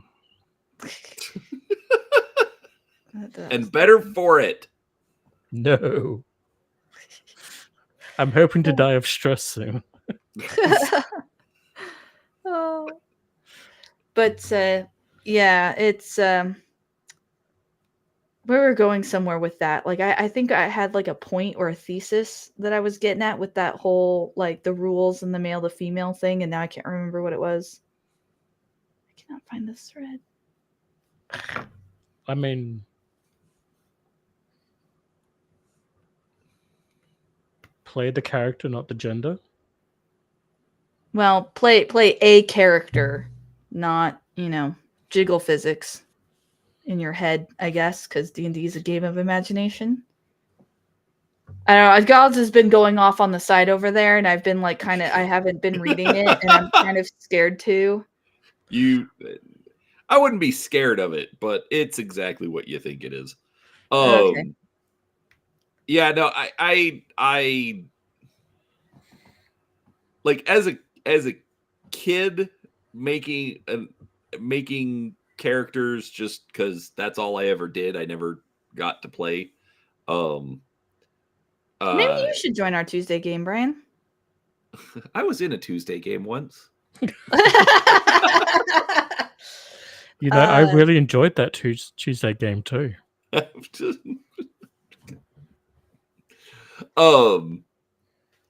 And I'm not saying no, but we'll see. We are playing DC 20, so there's that. DC 20? Oh my god, you don't know? Apparently not. I'm like legit. I'm actually kind of well. I shouldn't be shocked. It's not like it's your responsibility to like keep up with what I'm doing or anything. That's fair. But like I'm that's bad at watching everyone, Tori. I'm sorry. no, that's fair because I am too. So I walk back my statement. He has me as a co-host, and he doesn't watch my stuff, so it's okay. I do sometimes. So DC 20 is a system, and it's kind of become the whole thing in my channel because I made one video about it, and then like 8,000 people watched it, and like all of the subscribers I have come from it. So it's kind of become my thing. So it's just it's a new system that's like 5e, and Pathfinder had a baby. I mean, that's honestly the most simplistic way to describe it, but that's kind of the Pathfinder 2e. It's 5e but better. But the thing I like about it is that it has the same level of potential complexity as Pathfinder. Like there's more going on. It's more complex than 5e, which is a criticism a lot of people have of 5e. But what I love about it is the complexity is kind of optional. You don't really get that involved in the rules on the like moment by moment play. It's more like it's there for you if you need it. If you need to look up a rule, if you want to know how something works, it's there. But it really you don't need to learn all of that off the top. Like outside of that, it's just roll a d20, add your stat, hit the thing, and then deal damage. It's got some really cool stuff. Like for example, you don't roll for damage, which I actually really like. The math is a lot more tight. So instead of creatures with 87 hit points and you're dealing 18 to 20 damage per hit, it's like they have 7 hit points and you're dealing like a damage to 2 damage to them. So the math is a lot smaller. Just one point of damage per hit. Yeah, as a basis. Critical does 2 or something like that. Yeah, something like that. Yeah. So what it is you roll a d20. If you beat their AC, then you deal 1 damage. If you beat their AC by 5, you deal 2 damage. If you beat their AC by 10, you deal 3 damage. If you get a crit, you deal 2 extra damage. So the higher you roll above their AC, the more damage you deal to them. And that's that. The other thing that's different is instead of a movement, an action, and a reaction, you have 4. Have you ever played Divinity Original Sin 2? Nope. No. Okay. You have 4 action points, and you just a movement is if you have 4 points, you have 4 things, and then if you move, that's 1. If you attack, that's 1. You can spend 1 to give yourself advantage on your attack. You can spend 2 to give yourself double advantage on an attack. You could spend all 4 of them on a big mega attack, or if you're a martial class, you could do something like spend 1 to move, spend 1 to attack, spend 2 to increase, get advantage and increase your damage, or inflict exposed on them. You can spend 1 to inflict a condition on them. So it's like you get these 4 points, and then your turn is kind of whatever you want it to be, and you just use these 4 points to kind of flavor it a bit. I would say that between 5e and DC 20, those are kind of the standouts, like the where they deviate the most. But other than that, you have stats, you have a character, you have a class, you have a race. You have you don't have a singular race. They do the ancestries thing where you have a series of ancestries traits, and then you spend points to pick out the ancestry you want, sort of. Like dwarves might have, so let me like bring up the PDF on the side here. Why is my mouse? Oh, because I turned it off. So I'm gonna just open it in a new tab so I can see it. Okay, actually, don't worry about the PDF because I'm gonna have to go in a minute because all I have right, to fair. get ready for church. But basically, you have like dark vision, can move extra spaces, resistant to charms. Like those are 3 traits. And then you say, well, I want one of those, but not the other 2. So you have a buffet table of traits, and you pick traits that you want. That's how the ancestries work. Which there's actually 5e third-party content that already did that, so it just uses that. I thought 5e went to that. No, 5e base doesn't do that. If you're an elf in 5e, period. Whereas in DC20, elves have a list of traits, and you can pick some of those elf traits, and then you can pick some like human traits if you want. And then equivocally, you're a half elf. But the thing is that the game is very specific about telling you that the traits and what you look like are independent from each other. So you could pick a bunch of elven traits and then tell everyone I have, flat ears and I don't live as long, so to speak.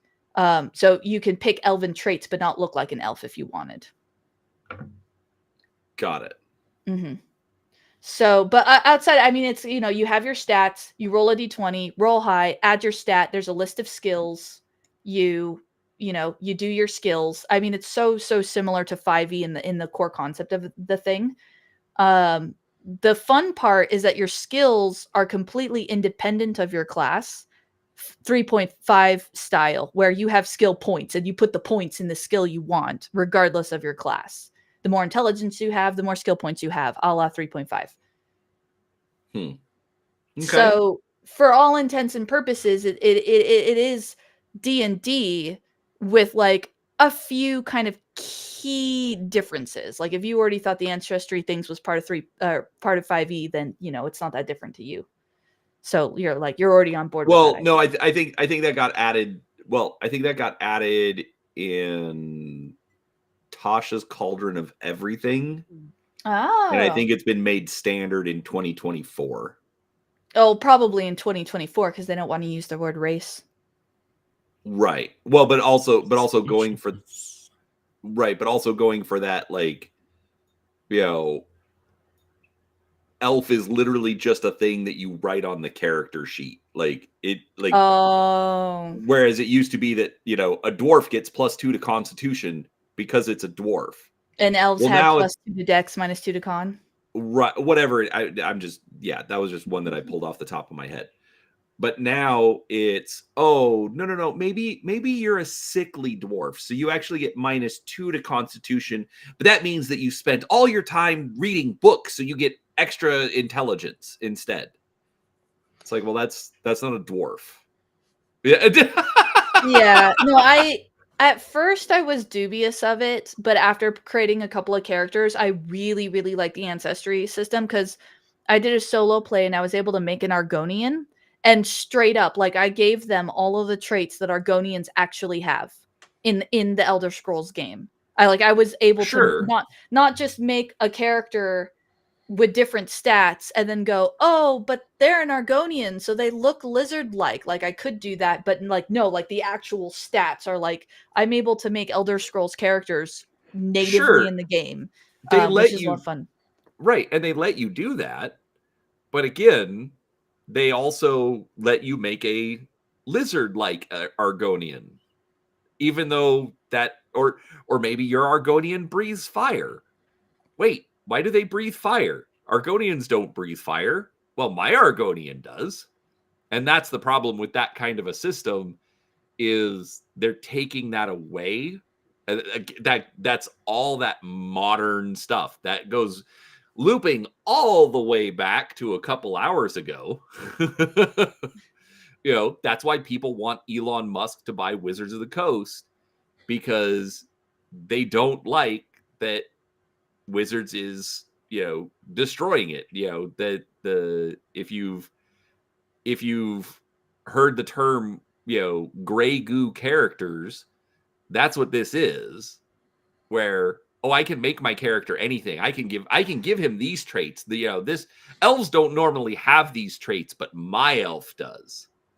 I think that the reason why I'm okay with it is because I hold it that it's the DM's responsibility to set that standard if that's a standard. So the system is open for tables like mine that don't care and are totally fine with gray goo characters. But if you had a table that is not okay with gray goo characters, then the DM can say, hey, this is the setting we're playing. This is my restriction. So, for example, in DC 20 natively, you can only pick 2 ancestry. You do have a limit of 2. So whatever traits you pick from a tree, you're limited to 2 trees. However, I could do it where you're only allowed to pick 1 tree, like multiracial stuff doesn't exist or something like that, if you wanted. But I think that I like the idea of that being on the GM on a per table basis rather than baked into the system, where it doesn't matter what your table wants. That's the system. Right. But I think Goss makes a great point. I like the way that he put it. He says it removes shared fantasy. Because, again, then you've got to specify at your table. And then what do you do when the player comes in and says, well, but the book says I can do it? And then you then have that fight of, well, I'm the GM and I said no. And the whole reason that people or that they've been adding these rules in is, because this is what the players want. I don't know. I'm mixed on it. I understand what you're saying. Looking at like Shadowrun, actually. Shadowrun doesn't have like they have like different races. They have orcs and elves and trolls and dwarves and what's the other one that I'm missing? No, those are the main ones. And then regular humans, obviously. Yeah. But then they just give you like stat ranges. Like there's a couple of like racial abilities, like dark vision, things like that. But for the most part, Shadowrun encourages you to have those as cybernetic augmentations. Right. Yeah, you can do that as well. So I don't know. It's I have to. I'm just gonna go back to what Goth said is that getting rid of that shared fantasy, and that's a problem that nobody knows what an orc is. Oh well, my orcs eat tacos. That's like the meme of the century, isn't it? Sorry, my phone died. You people and your freaking Mexican orcs. Dude, don't include me in that. And I live in Arizona and love me some Mexican food. Do not include me in you people with that nonsense. Yeah. No, I mean, what were we talking about last time about the orcs from Rings of Power? It's just there's a point in time where it just like I get wanting to not have our heads stuck in the mud, like, oh, we didn't do it this way in the 80s, ergo it's bad. Like, okay, I don't agree with that. I do think that sometimes change happens and different generations want different things, but there's also like a point, especially when and of course maybe Rings of Power is a bad example because it's like this really established canon. In my mind, D&D is something that's, granted, you have the Forgotten Realms, I guess, but it's like yeah, but the lore of the Forgotten Realms is different to the lore of Greyhawk, is different to the lore of Dragonlance, is different to the lore of Dark Sun, is different to the lore of Eberron, and on and on and on. And no one really has a problem with changing up lore. You want to do it like, okay, here's a perfect example. If I say vampires don't sparkle, what am I talking about? You're talking about Twilight. I'm talking about Twilight. Or you're talking about Dracula as better over Twilight? Sure, but again, I'm not saying Twilight shouldn't exist. I'm saying if I play a game, I don't want my vampires to sparkle. But you know what? She created a new story, a new lore. There's nothing wrong with that. But again, you have to establish that. And with make like in a game, if you're not going to define that, again, you're just going to end up with the gray goo. And it's like, well, I want, or my elf has scales. Why? Because the rule said so. So what I did in my group is I put in two rules, which I don't think was stealing player agency per se. I just added to what was already established, and maybe you should join the Tuesday game. Maybe you should come join us and play some DC-20 with us, and just see. Learn how the young kids do it. Well, to be fair, if you go back and watch my original video that went viral, so to speak, in the first place, the one critique I had of the system was the ancestry system. Like, it was the one I was the most about, and now I love it after using it. But one thing that I do is I say that if you take a trait, so the book says you can take a trait and you don't have to represent that race in a physical manner. Like, you can take elven traits and not look like an elf. I put in my games that that's not the case, because I love the parameters it forces on players to be creative. Okay, so if you look like an elf and a lizard, you have to now explain to me, roleplay wise and backstory wise, how you are both an elf and a lizard. I put that on my players, but that doesn't, my experience with that is that it doesn't restrict them so much as it like gives them creative, because you need parameters. Creativity flourishes when there's parameters. If you make it too open, creativity won't happen, right? Or happen less. So I just put that in my games. And the funny part is, with 2 of my games, I didn't even have to expressly state that. They did it on their own. So there was an intuition there that if I pick elven traits and say lizard traits, that this is my backstory, this is why. Because when players pick those traits, they're usually they've got something in their head about why they pick that trait. Like, there's a backstory, an element, there's something there that prompted them to pick that trait in the first place. And so they kind of, that already tends to naturally flow, even if the book doesn't expressly state it. Okay. Well, on that note, kids, I'm going to have to run because church starts in 20 minutes and I haven't showered yet. Run away. Do you want to end it, or do you just want me to bounce and you're going to keep yammering with? All right. Anyways, I'm out. Bye, kids. Can't see it. I'm waving. Bye.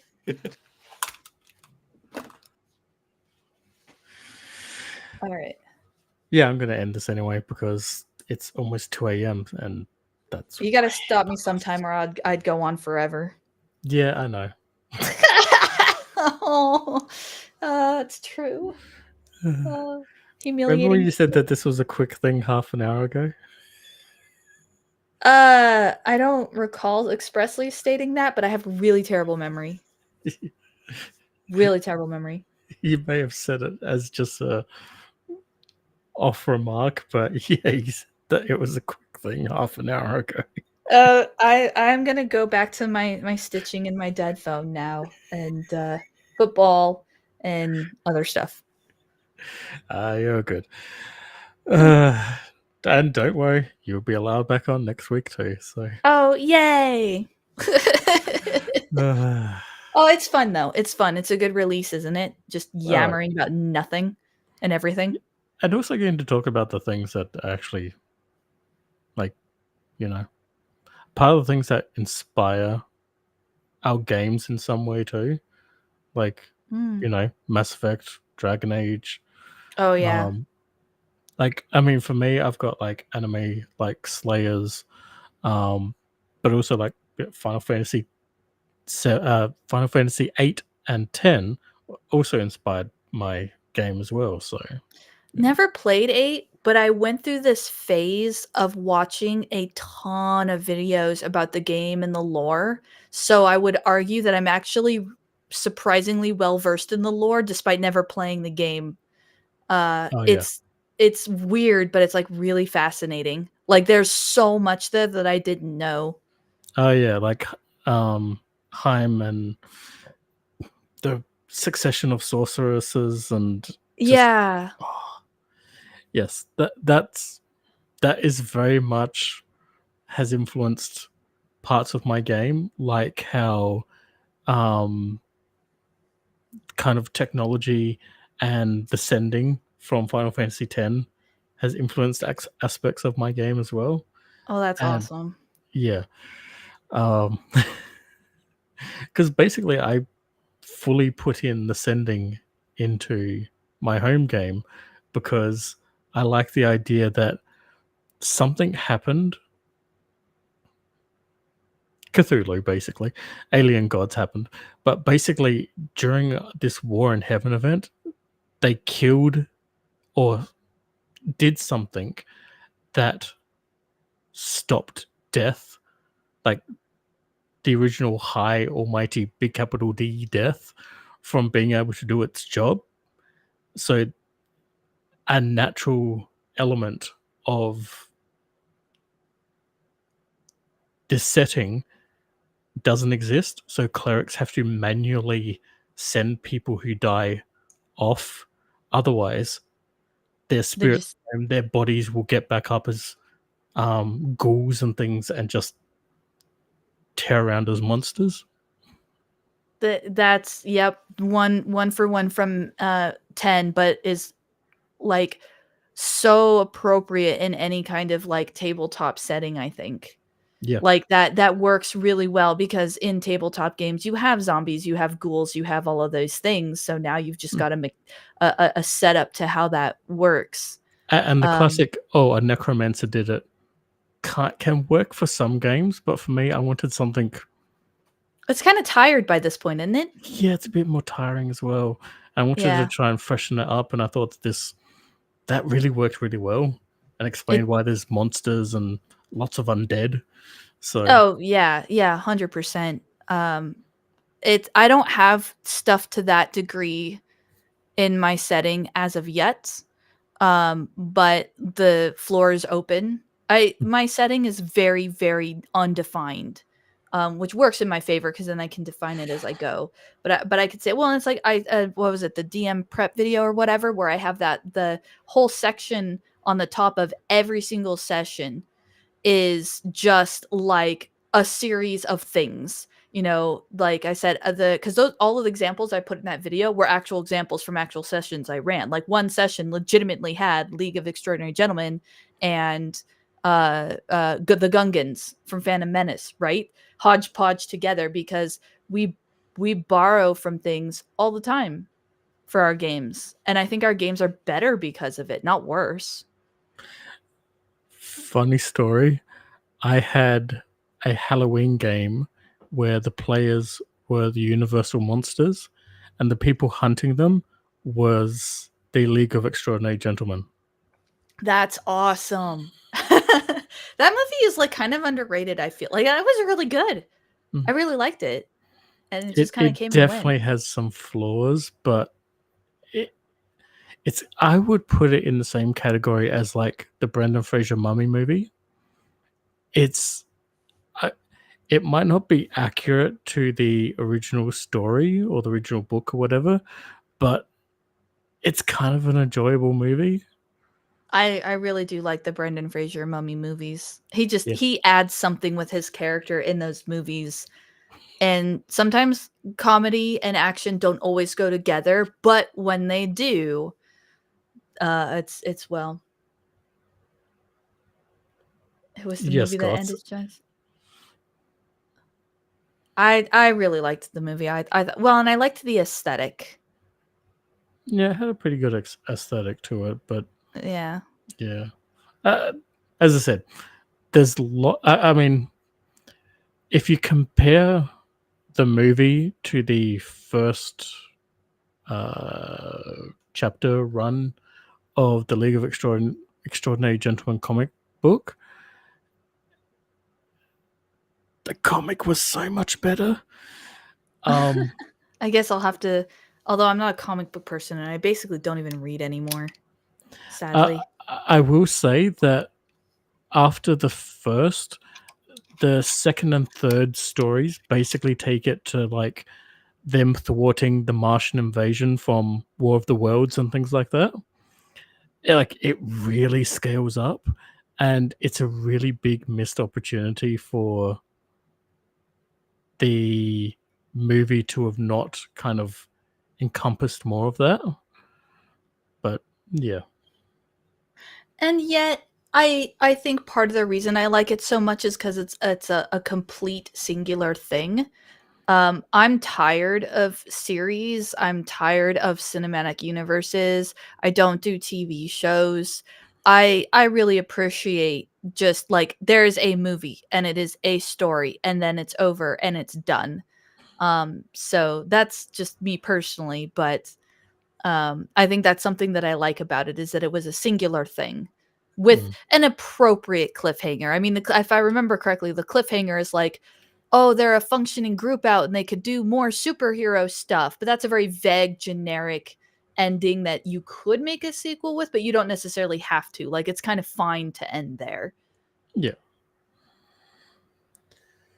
Well, Speaking okay. of ending, It's almost 2 a.m. So yes. I know I usually start by